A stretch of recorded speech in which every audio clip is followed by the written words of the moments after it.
dengan terbunuhnya Khamenei ini, apakah membuat perlawanan garda revolusi rakyat Iran itu kemudian melemah dan itu memudahkan Amerika untuk menaklukkan Iran?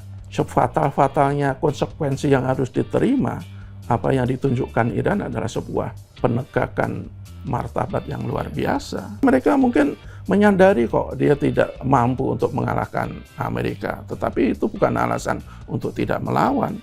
Mereka tidak takut kalah. Jangankan kalah, mati aja tidak takut, seperti yang ditunjukkan oleh Khamenei kan. Tapi jangan salah bahwa proses persiapan regenerasi kepemimpinan di Iran itu sudah berlangsung lama juga. Iran juga tidak bodoh untuk begitu saja meletakkan kekuasaan itu hanya di 7 orang yang meninggal ini. Enggak. Ayatullah Ruhollah Khomeini, pemimpin Iran pertama, itu sudah mengenalkan konsep apa yang disebut dengan waliyatul faqih. Gitu. Nah, proses pemilihan berdasarkan waliyatul faqih itu juga sebuah proses yang kalau orang luar mungkin mengatakan ya sangat rumit, sangat teliti, sangat presisi, melalui sebuah rekam jejak yang tinggi.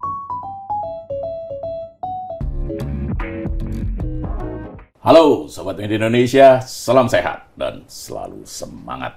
Senang sekali bisa kembali menjumpai Anda dalam program Ordal, obrolan mendalam bersama orang-orang dalam. Saya Haryanto, Mas Jaka Budi Santoso. Ya, Assalamualaikum. Waalaikumsalam. Apa kabar Mas? Alhamdulillah. Baik-baik saja kah? Alhamdulillah. Sehat.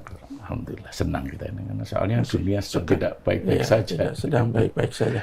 Iya kan, Iran berduka, Timur Tengah membara. Penindasan di mana-mana. Iya, perang dunia ketiga jangan-jangan sudah ada di depan mata. Kita tanya ini beliaunya. Mas Abdul Qahar, sehat Mas? Alhamdulillah sehat. Syukur, alhamdulillah. Meskipun dalam keprihatinan. Iya. Karena dunia sedang dilanda kecamuk yang disebabkan oleh amarah ya. Iya. Ya, berbeda dengan apa yang disampaikan oleh sastrawan Persia yang hidup pada tahun 1100 sekian ya, sampai 1100-an lah. Namanya Umar Khayyam. Bukan Umar Khayyam Indonesia, bukan. Umar Khayyam Persia yang mengatakan bahwa hidup yang fana ini maka isilah dengan cinta, bukan dengan kebencian. Tetapi faktanya Donald Trump lebih menyukai kebencian.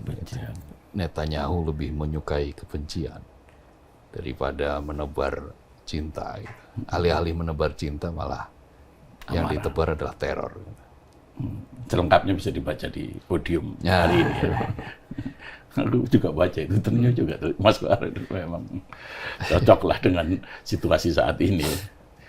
Jadi memang ya dunia sedang tidak baik-baik aja. Ya meskipun sebelumnya sudah ada tanda-tanda lah bahwa Israel dan Amerika Serikat akan melakukan agresi, melakukan serangan ke Iran gitu. Nah, dan ternyata betul itu terjadi kan. Sabtu pekan lalu itu menjadi Sabtu kelabu bagi warga Iran pada serangan pertama akhirnya menewaskan pemimpin tertinggi Iran Ayatullah Ali Khamenei. Gitu. Kita ikut berduka lah. Saya lah paling tidak ikut berduka. Saya ikut berduka. Gitu. Ali Khamenei. Iya, Ali Khamenei. Nah, yang sekarang menjadi pertanyaan dengan serangan pertama yang begitu gencar yang mengakibatkan terbunuhnya pemimpin tertinggi Iran, apakah ini akan melemahkan perlawanan rakyat Iran? Atau justru membangkitkan semangat mereka untuk melakukan perlawanan. Karena setelah itu kan Iran melakukan serangan balasan kan. Pangkalan-pangkalan militer Amerika yang ada di Timur Tengah dibombardir oleh rudal-rudal Iran. Yang ada di Kuwait, Qatar, Uni Emirat Arab. Bahkan sejumlah diantaranya menyasar ke fasilitas publik gitu loh, ada bandara, hotel dan yang lain-lain gitu. Saya mau ke Mas Qahar dulu, Mas Jaka dulu, Mas Qahar. Nengoknya udah sana aja dulu. Saya lihat Mas Qahar tampaknya sudah terasa keprihatinannya. Saya kena prank itu. Ya, keprihatinannya itu terasa sekali. Jadi itu memang begini, skenario untuk membunuh pemimpin tertinggi Iran, Ayatullah Ali Khamenei itu sudah disiapkan berbulan-bulan. Sudah diamati, sudah ditanam agen, kombinasi antara agen Mossad dan agen CIA gitu. Termasuk adalah ketika terjadi demonstrasi besar-besaran di Iran waktu itu, yang ternyata ditemukan sejumlah agen kan. Yang sangat mengagetkan adalah bahwa persiapan terakhir. Jadi itu jadwal itu sampai diketahui persis kapan, jam berapa Khamenei itu akan mengadakan pertemuan. Maka kuat dugaan bahwa ada pengkhianatan jangan-jangan kan, jangan-jangan ya, di kalangan terdekat di Iran, sehingga sampai jadwal pertemuan itu bisa diketahui dan saat berlangsungnya pertemuan itu bisa dipantau melalui sebuah kamera gitu. Tadinya itu serangan itu mau dilakukan pada malam hari, tetapi atas informasi CIA itu disampaikanlah kepada Israel untuk melakukan penyerangan ya pagi hari. Jadi jam 6 itu pertemuan dimulai, sedang mengadakan pertemuan, jam 7:10 itu kawasannya dibombardir. Maka kan yang meninggal kan orang-orang dekat. Ada Khamenei, ada Komandan Garda Revolusi, Panglima Angkatan Darat juga. kemudian Panglima Angkatan Darat, Menteri Pertahanan, orang-orang top lah di situ yang selama ini dianggap sebagai jantungnya yang menentukan Iran. Tapi jangan salah bahwa proses persiapan regenerasi kepemimpinan di Iran itu sudah berlangsung lama juga. Iran juga tidak bodoh untuk begitu saja meletakkan kekuasaan itu hanya pada beberapa punggung. Hanya di 7 orang yang meninggal ini, enggak. Iran itu sudah menggunakan konsep Ayatullah Ruhollah Khomeini, pemimpin Iran pertama, itu sudah mengenalkan konsep apa yang disebut dengan waliyatul faqih. Gitu. Nah, proses pemilihan berdasarkan waliyatul faqih itu juga sebuah proses yang kalau orang luar mungkin mengatakan ya sangat rumit. Rumit itu sangat teliti, sangat presisi, melalui sebuah rekam jejak yang tinggi gitu. Waliyatul faqih itu adalah kepemimpinan yang didasarkan atas dasar kecakapan, kemampuan, kapasitas di bidang agama. Faqih itu kan fikih, fikih itu kan ahli hukum lah ya, ahli hukum Islam. Dalam konteks Iran ya ahli hukum Islam Syiah ya, di situ yang runutannya jelas. Maka ketika Ali Khamenei itu ditunjuk, jadi ketika Khomeini, Ayatullah Ruhollah Khomeini itu meninggal, kan kemudian dewan pimpinan di situ rapat. Kemudian ditunjuklah Khamenei yang sempat menjadi presiden ya. Khamenei menolak karena dia merasa belum cukup untuk menduduki posisi di setinggi itu. Jadi unik ini memang Khamenei ini, seorang pemimpin yang unik yang memang dari awal dia tidak mengejar jabatan untuk posisi itu. Dan akhirnya atas berbagai macam bujukan dan keyakinan, termasuk juga amandemen konstitusi ya, soal syarat-syarat tambahan untuk seorang pemimpin Iran itu, dimana ketika mungkin dia menganggap dia kurang faqih gitu, kurang dalam ahli agama, maka ditutup oleh keahlian-keahlian yang lain. Maka pada saat itu ya terpilihlah dia 36 tahun kemudian, sampai kemudian Israel membombardir, Israel dan Amerika membunuh Ayatullah Ali Khamenei dengan bomnya itu. Nah, tetapi jangan salah bahwa Iran memiliki konsep kepemimpinan berlapis-lapis. Tidak semudah seperti ketika Amerika menaklukkan Saddam Hussein di Irak. Begitu Saddam Hussein digulingkan, beberapa saat kemudian rakyat itu merobohkan patung Saddam Hussein. Ya. Euforia, lalu pemerintahan jatuh. Tetapi Iran itu nggak ada patungnya Ali Khamenei. Nggak ada. Imam Khomeini juga nggak ada patung di sana kan. Karena konsep kepemimpinannya berbeda dengan Saddam Hussein. Nah, Saddam Hussein ini kan waktu itu kan justru dia memusuhi Syiah. Ya. Sedangkan Syiah di Irak itu kan tergolong mayoritas gitu. Nah, makanya dia mudah bergerak. Di Iran tidak. Yang diharapkan oleh Trump itu kan pemerintah itu digulingkan. Jadi pola seperti kayak Irak lah. Jadi begitu pemimpinnya dibunuh, maka rezim ini akan runtuh. Dan secepat kilat disiapkan pemain pengganti gitu. Yang potensial ini akan diduduki oleh seorang putra dari Shah kedua Iran, Shah Reza Pahlavi itu. Yang boleh jadi akan mengembalikan Iran pada era sekularisme, pemerintahan sekuler. Tetapi akhirnya yang terjadi apa? Kan perlawanan kan? Ya. Garda revolusi masih hidup, presiden masih ada, Masoud Pezeshkian, lalu menteri luar negeri juga masih berbicara, ketua parlemen masih berbicara, calon-calon pemimpin baru bermunculan. Rakyat Iran pun bersatu padu ketika rakyat Iran mengungkapkan duka sebagian itu besar itu lebih banyak yang berduka daripada yang bersuka. Yang bersuka mungkin segelintir, tapi itu pun di diaspora di Amerika.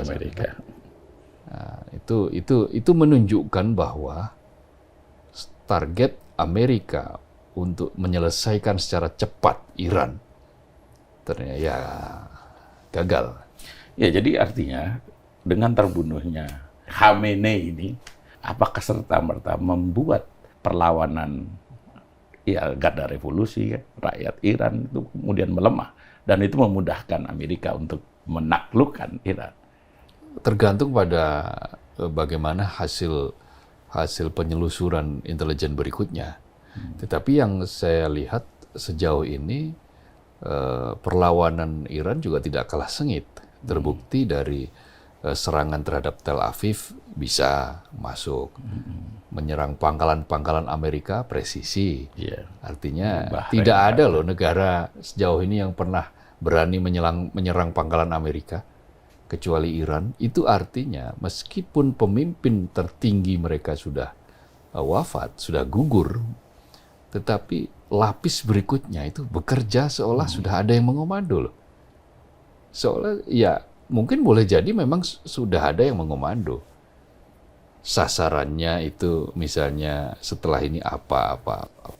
Bahkan terakhir kan ada rudal klaim bahwa kapal induk yang dibawa ke Teluk kemarin itu, itu kan sudah dibom juga di rudal. Tapi ada belum laporan terkonfirmasi. seperti itu. Ya, ada klaim seperti itulah. Tetapi yang pasti yang jelas kan di Bahrain, di Dubai, di Uni Emirat Arab ya, kemudian di Qatar, lalu di Riyadh, di Jordan, Riyadh Arab Saudi, di Jordan. Jadi wilayah-wilayah yang selama ini menjadi tempat bagi Amerika Serikat untuk membantu Israel dan menyerang Iran, itu mencoba untuk dikasih efek kejut itu. Nah, ini sebuah situasi yang barangkali lebih rumit daripada yang dikira oleh Donald Trump itu. Dengan demikian, apakah akan terbuka ini perang dunia ketiga? Ya, potensi itu ada, tetapi kan perang dunia itu kan salah satunya juga ditentukan oleh keterlibatan negara-negara lain. Tapi kalau kita lihat fakta yang ada sekarang kan, ya negara-negara lain belum memberikan dukungan secara langsung pada Iran. Rusia yang selama ini menjadi teman dekat juga masih menjaga jarak meskipun secara resmi sudah mengecam, mengutuk, bahkan ikut berduka dengan kematian Khamenei. Cina juga begitu. Negara-negara yang selama ini juga anti Amerika juga masih sekedar melakukan kecaman-kecaman secara formal, tetapi secara militer kan belum memberikan dukungan secara langsung. Jadi menurut saya masih menunggu waktu, dan kita belum bisa memastikan apakah ini akan menjadi awal bagi Perang Dunia Ketiga. Tetapi menurut saya begini, apapun apa yang direncanakan oleh Amerika dan Israel itu tidak sesuai dengan yang mereka inginkan. Tadi Mas Kohar sudah menerangkan banyak hal soal kenapa perlawanan masih tetap hidup, ya karena kalau dalam peperangan itu kan ada salah satu strategi pemenggalan kepala, decapitation strike, serangan pemenggalan. Artinya sebuah negara dia tidak ingin memakan banyak korban, tapi langsung menyasar kepemimpinan tertinggi yang menentukan kekuatan sebuah lawan. Ya salah satu kalau di Iran kan Khamenei ini kan, ya harapan mereka begitu Khamenei meninggal, jenderal-jenderalnya itu wafat, perlawanan selesai. Dia tadi sebutkan seperti di Irak, seperti di Venezuela, yang begitu Maduro dibawa ke Amerika, ya udah padam, tidak ada lagi, sama sekali tidak ada lagi perlawanan. Tetapi kalau Iran itu karakternya karakter yang berbeda dengan negara-negara lain.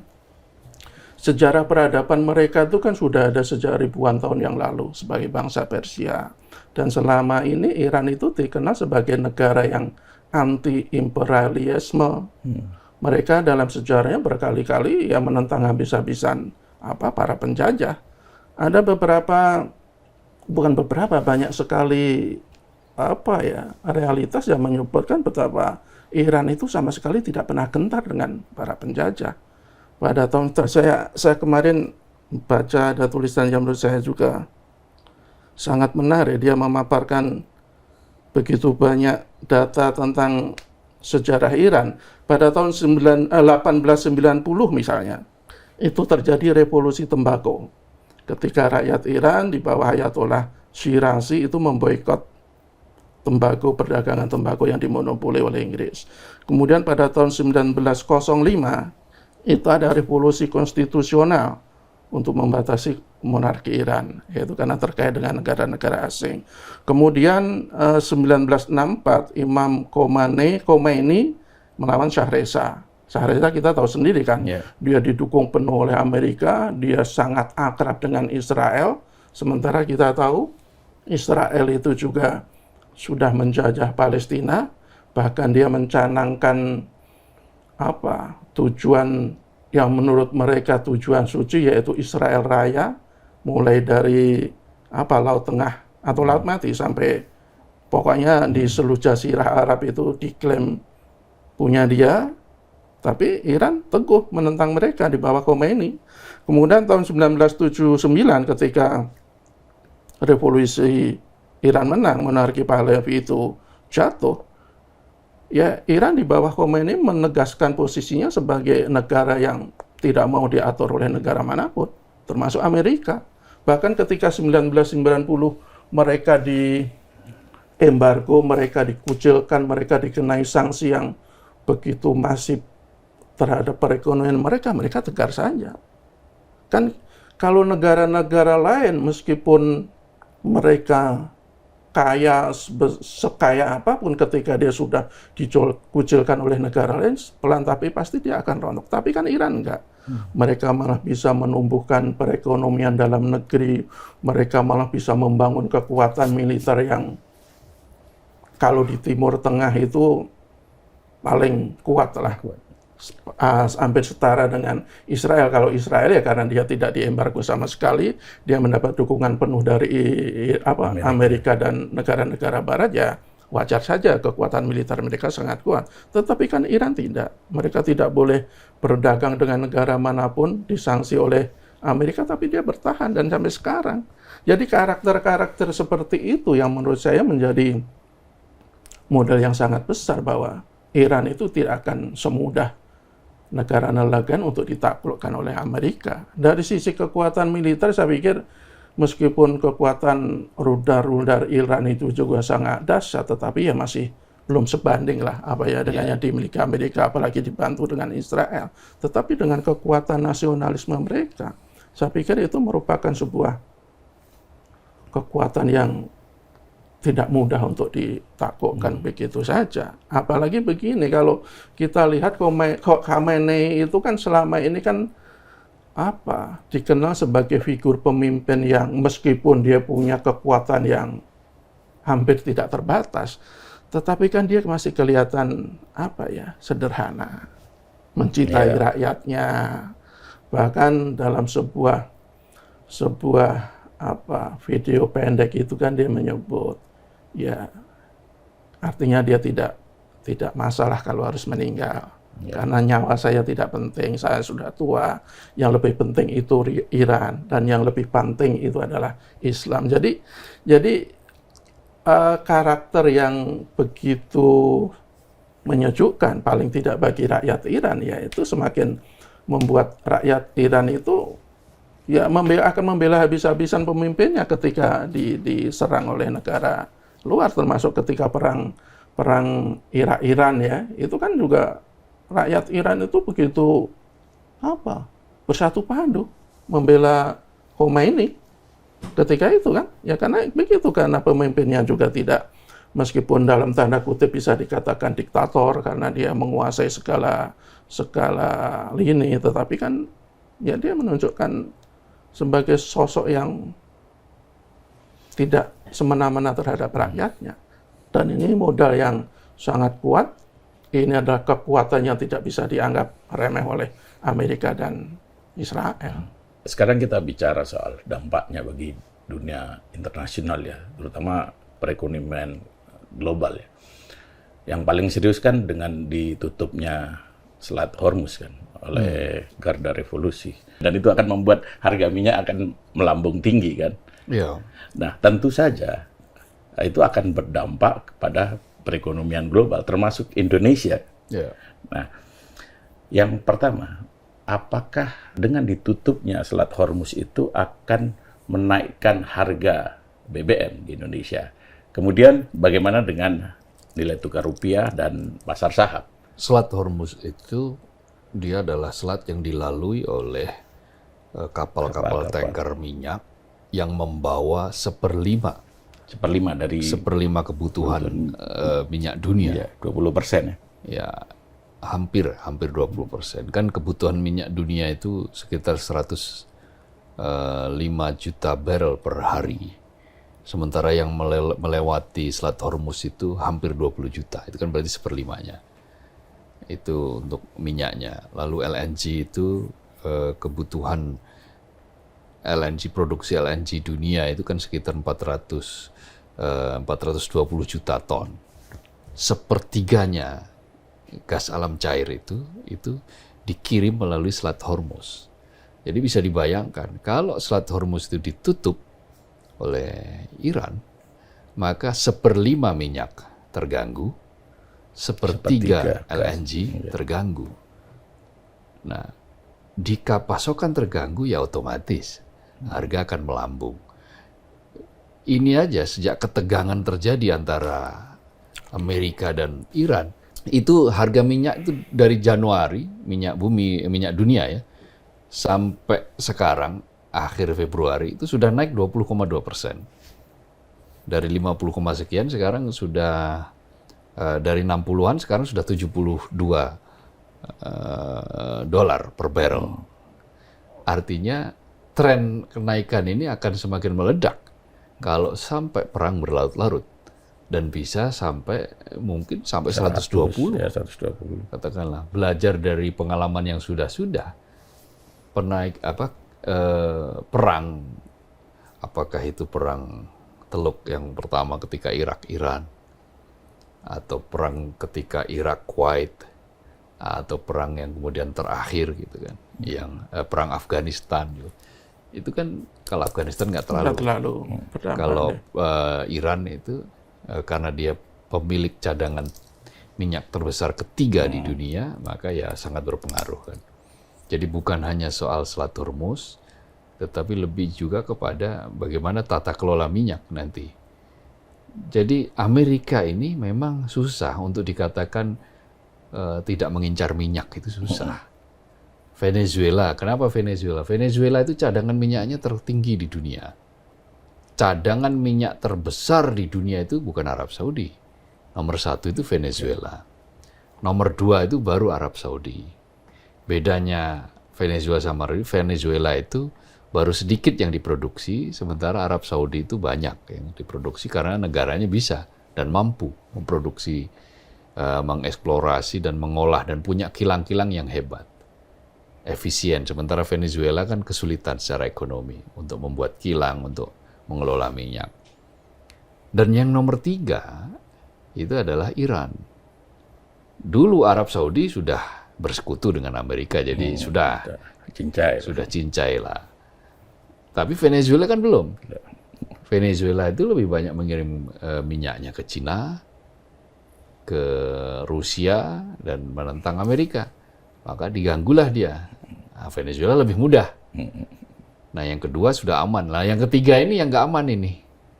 Yang bisa menutup Selat Hormuz, yang punya kekuasaan regional yang kuat, yang mengancam Israel. Satu-satunya negara yang berani sekarang melawan Israel setelah dulu sempat Mesir ya. Mesir juga pernah. Nah, dengan ditutupnya Selat Hormuz sudah hampir pasti akan menimbulkan gejolak ekonomi. Nah, kalau harga minyak dunia itu naik, ya hampir pasti harga BBM akan naik. Ya, sekarang saja kan per 1 Maret kan sudah naik gitu, naik lagi. Nah, kalau harga BBM naik, ya logistik pasti akan terganggu, logistik di Indonesia akan naik pula. Nah, ketahanan energi kita kan juga tidak bagus-bagus amat. Sebagaimana disampaikan oleh Menteri Energi dan Sumber Daya Mineral, Bahlil Lahadalia, dalam kuliah umum di Media Indonesia, HUT, dalam rangka HUT ke-56 Media Indonesia, itu mengatakan bahwa daya tahan energi kita cuma bisa untuk 21 hari. Jadi kemampuan pasok kita itu 21 hari. Nah, ini yang mau ditingkatkan menjadi 90 hari biar lebih aman. 21 hari itu kalau kemudian di stop aja pasokannya, ya punya duit banyak tapi kalau nggak ada barang yang bisa dibeli kan buat apa? Nah, itu juga bisa kelimpungan kita. Bisa berkurang lagi menjadi cuma 1 minggu.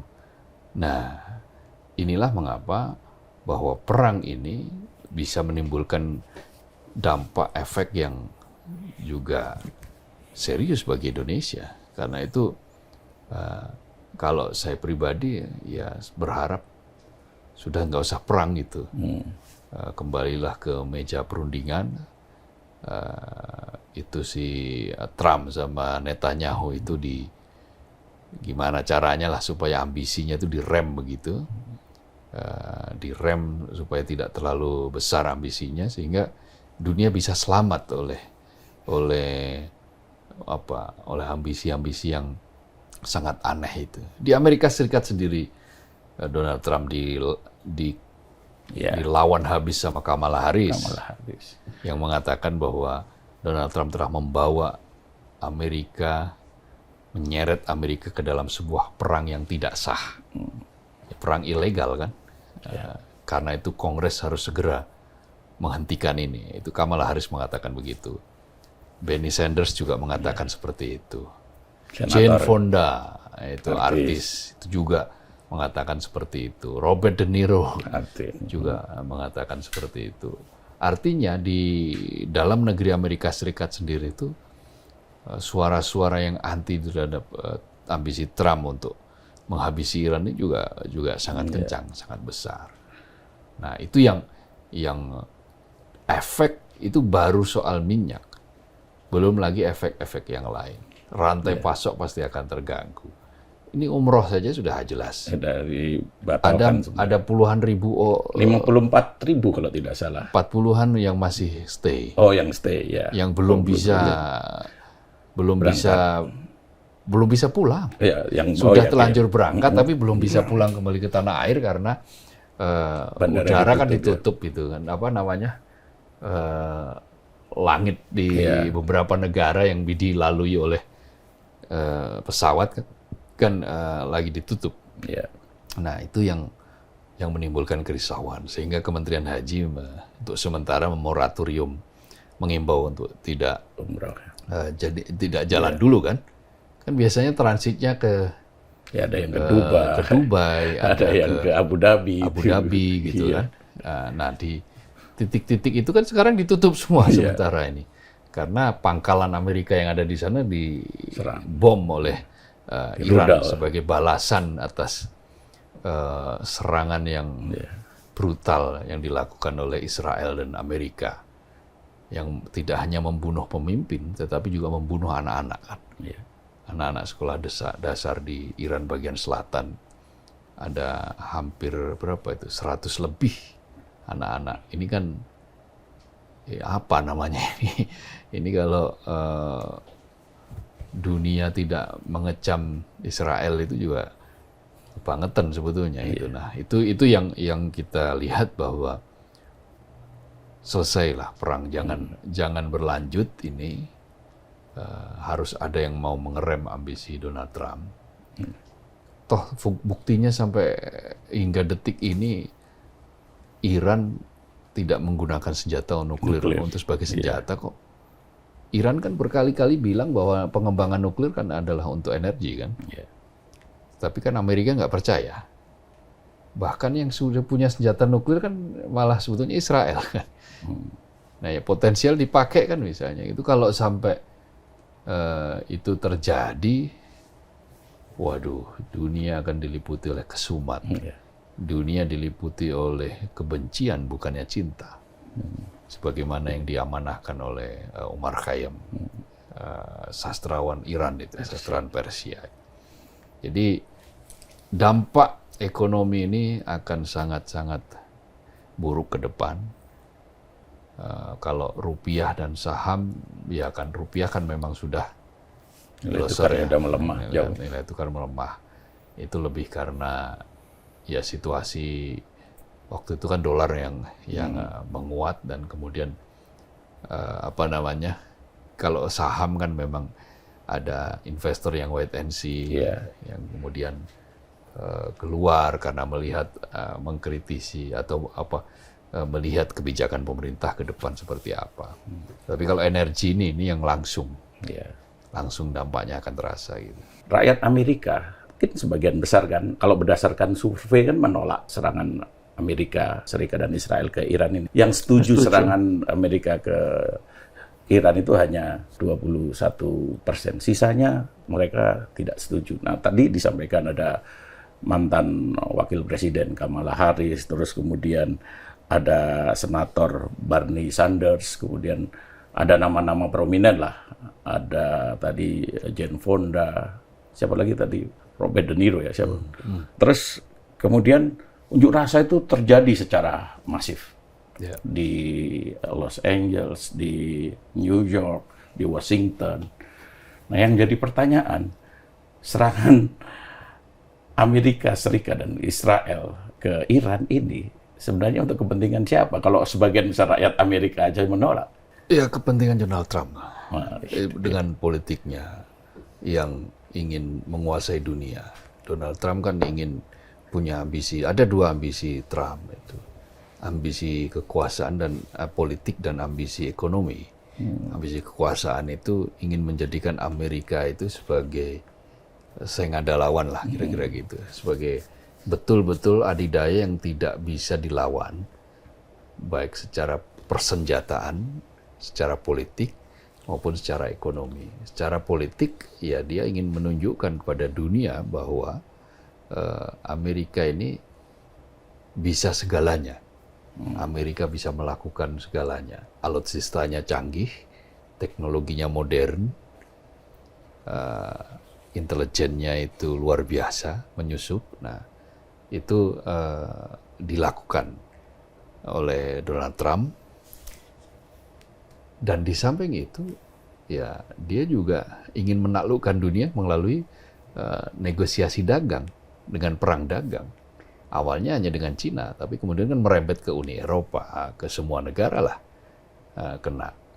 Tetapi yang kemudian bisa mengerem siapa? Mahkamah Agung, institusi konstitusional di sana. Nah, untuk ambisi politik ini yang bisa mengerem siapa? Menurut saya Kongres. Kalau sampai kemudian Kongres Amerika itu berani atau mau segera bersidang dan memerintahkan kepada Trump untuk menarik pasukannya dari posisi-posisi yang sekarang ada, itu saya kira Trump akan nurut. Apalagi kalau dibumbui, kalau nggak nurut, saya digulingkan itu, dimakzulkan misalnya, ya dia akan nurut. Karena posisi Trump itu memang ya dia ingin menunjukkan bahwa Amerika ini nggak bisa dilawan. Nah, sekutu Amerika itu teluk kan Israel, paling bisa diandalkan karena mereka punya persenjataan. Nah, kenapa kemudian Iran? Karena Iran ini kan pemimpinnya punya martabat ini tinggi. Mereka tidak pantang takluk atas gertakan. Bahkan kan dari sejak tahun 79 ketika Imam Khomeini, Ayatullah Ruhullah Khomeini itu berada di tampuk kekuasaan tertinggi Iran, kan langsung mengatakan Amerika itu adalah great satanic kan, setan besar. Dan itu yang lalu ada sebuah video wawancara antara Ali Khamenei muda, nggak muda-muda banget lah pokoknya, ketika waktu itu Khomeini masih ada. Nah, Khamenei itu menjadi presidennya, dia diwawancarai oleh seorang jurnalis. Dia tanya, siapa musuh terbesar menurut Anda? Iran, Amerika.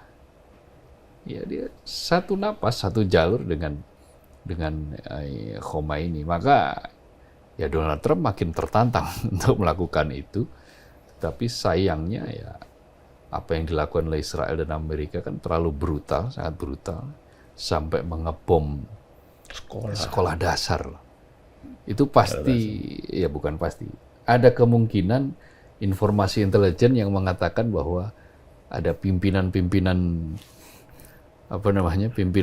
garda revolusi itu adanya di sekolah itu. Ya ternyata kan salah. Ternyata nggak ada di situ. Itu betul-betul anak sekolah, bangunan sekolah dasar. Nah, tapi dunia tidak ada yang mengecam, tidak ada yang berani mengecam. Karena memang sekarang ini situasinya memang Amerika memang sedang memegang kendali. Tetapi kalau kita lihat perlawanan yang ditunjukkan oleh Iran, meskipun masih awal-awal ini, itu kan menunjukkan bahwa kami masih ada, kira-kira begitulah. Bahwa kami tidak mudah takluk seperti yang Anda kira. Jadi pesan yang ingin disampaikan seperti itu, dan kalaupun ini sampai kemudian terjadi perang, ya ini kami akan ladeni Anda sampai sekuat tenaga kami. Kalaupun toh katakanlah misalnya nanti selesai, lalu pemerintahan betul-betul diganti, nggak ada garansi bahwa stabilitas Timur Tengah akan otomatis ada. Mau rudal dilucuti pun mereka sudah punya kuncinya kok. Iran ini kan pengembangan teknologinya kan luar biasa.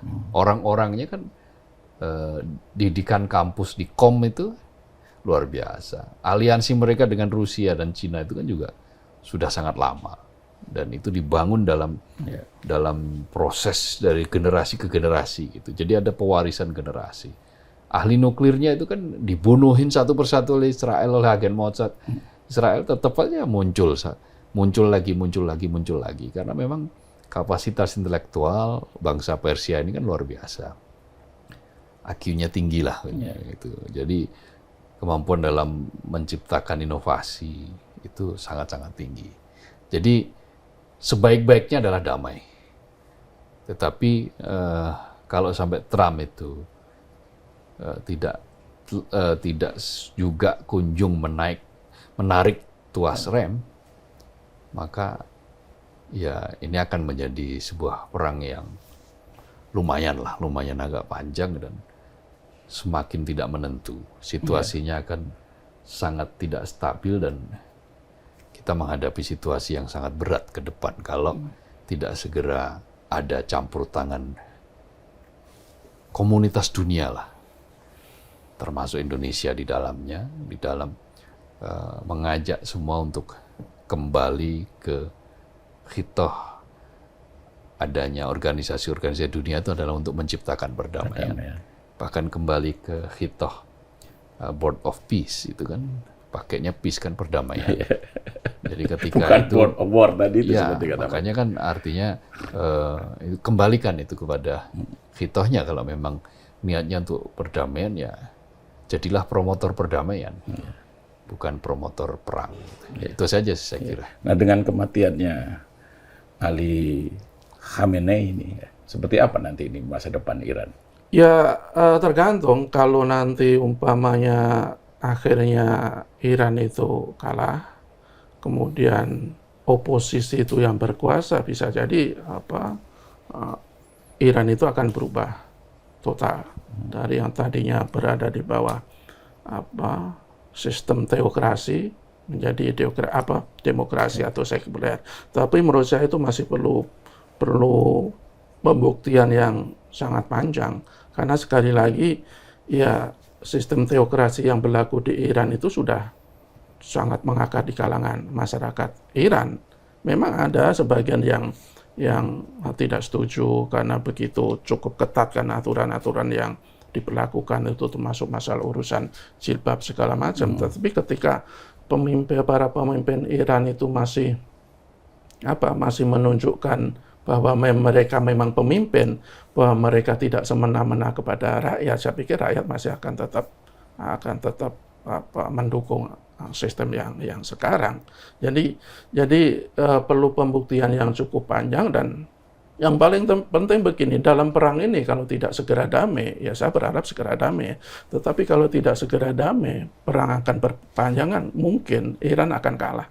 Karena dari sisi persenjataan segala macam, dukungan dari negara-negara kan juga sangat minim kan. Bahkan dia juga ada peluang untuk dikeroyok negara-negara tetangganya, negara-negara Arab itu yang merasa kedaulatannya dilanggar. Padahal kalau kita lihat di pemberitaan, sasaran Iran ke negara-negara Arab itu kan bukan wilayah mereka, tetapi kan pangkalan-pangkalan militer yang selama ini dipakai oleh Amerika untuk menekan Iran. Dan menurut saya itu sebagai sesuatu reaksi yang masih wajar, meskipun secara strategi peperangan itu merugikan Iran, karena dia akan betul-betul akan berperang sendirian. Iya, tetapi kan ceritanya akan berbeda ketika Rusia dan Tiongkok. Ya, tapi kan Rusia ini kan juga masih wait and see kan. Apalagi Rusia juga masih disibukkan dengan persoalan perang mereka dengan Ukraina. Cina juga menurut saya juga tidak akan terlalu mudah untuk terus memberikan bantuan militer, apalagi terlibat secara langsung. Mereka juga pasti berhitung dengan sangat matang lah. Dia tidak ingin terlibat terlalu jauh sehingga menjadi musuh langsung Amerika. Tetapi pesan yang menurut saya sangat penting untuk kita camkan adalah apa yang dilakukan Amerika di bawah Donald Trump itu kan sangat membahayakan dunia kan. Kemarin Venezuela, sekarang Iran. Ya, bisa suatu jadi saat ada negara lain. Bisa jadi negara lain ketika sebuah negara itu tidak tunduk kepada dia, bisa jadi akan menjadi ajang serangan berikutnya. Tetapi sefatal-fatalnya konsekuensi yang harus diterima, apa yang ditunjukkan Iran adalah sebuah penegakan martabat yang luar biasa. Mereka mungkin menyadari kok dia tidak mampu untuk mengalahkan Amerika, tetapi itu bukan alasan untuk tidak melawan. Mereka tidak takut kalah. Jangankan kalah, mati aja tidak takut, seperti yang ditunjukkan oleh Khamenei kan. Jadi saya pikir Iran adalah sebuah contoh. Ini lepas dari segala perdebatan soal aliran segala macam ya. Bahkan menurut saya negara yang ateis sekalipun, ketika dia itu diserang oleh negara lain, ya kita harus tetap bela.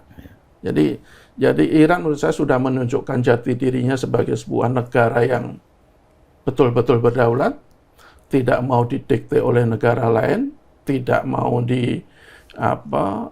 tidak mau hidup di bawah dominasi negara-negara lain yang semena-mena. Dan saya pikir itu sebuah pertunjukan jati diri sebuah negara yang luar biasa sih menurut saya. Ya, mudah-mudahan Trump akan, tapi kok saya juga sangat ragu Trump itu akan segera sadar. Karena apa? Di belakangnya itu kan juga ada Israel. Israel juga sangat berkepentingan untuk segera menghancurkan Iran. Bahkan kalau kita lihat kronologisnya kemarin, sebenarnya kan Trump itu sudah mulai memberikan sinyal-sinyal untuk melunak kan. Tapi kemudian tiba-tiba ada desakan yang begitu kuat dari Israel, bahkan kalau Amerika tidak menyerang, Israel akan menyerang sendirian. Itu kan sebenarnya ya tidak hanya Trump, sebenarnya ini kunci apakah ketegangan atau konflik di Iran itu akan segera berakhir, itu selain tergantung pada Trump juga tergantung pada Israel. Oke, Mas Goar, ada yang mau ditambah? Ya, intinya adalah bahwa kita hanya berdoa, mudah-mudahan perang tidak meluas, mudah-mudahan perang segera berakhir, dan mudah-mudahan pula dibukakan kesadaran lah pada diri Donald Trump itu untuk ya sedikit saja ada celah bagi kemanusiaan lah, supaya supaya mengerem ambisi, menarik tuas rem ambisi kekuasaan dan ekonominya dengan dalih Amerika, make America great again misalnya. Itu harus ya doa itu kan masih lebih mending daripada diam. Jadi selemah-lemah iman lah itu. Jadi kita menyampaikan itu dengan harapan perdamaian bisa berjalan. Tidak perang saja hidup sudah susah itu. Apalagi perang. Apalagi kalau kita lihat sejarah perang dunia. Perang dunia pertama itu membuat ada sekitar 15-20 juta orang mati. Iya. Perang dunia kedua lebih dahsyat lagi, 60-80 juta orang mati. Kita mau apa lagi nih sekarang nih dengan dunia yang kita tempati ini. Nah, di situ Trump harus mempertanggungjawabkan ini di negaranya. Karena itu kita tunggu beberapa waktu ke depan ketika Kongres itu nanti misalnya bersidang dan meminta Trump untuk menghentikan campur tangan perang melawan Iran. Nah, kita akan melihat seperti apa. Kalau Amerika berhenti, saya yakin Iran juga akan berhenti. Iya. Kalau misalnya Israel sama Iran perang sendiri, head to head sendiri, dan tanpa bantuan Amerika, ya agak 50-50 lah. 50-50. Meskipun kita juga tahu bahwa Israel itu kan punya kecanggihan yang luar biasa. Gitu. Sama lah, ini dua negara antara Israel dan Iran ini sama-sama otak-otak encer. Tapi yang paling penting ini, jangan sampai perang di Iran itu dibawa ke kita. Kan sekarang udah ada perang di antara kita. Perang kata-kata di media sosial. Jadi, tapi nggak masif itu, sedikit itu. Tapi lumayan. Dan yang memprihatinkan lagi itu akhirnya yang membawa-bawa agama itu. Itu susah.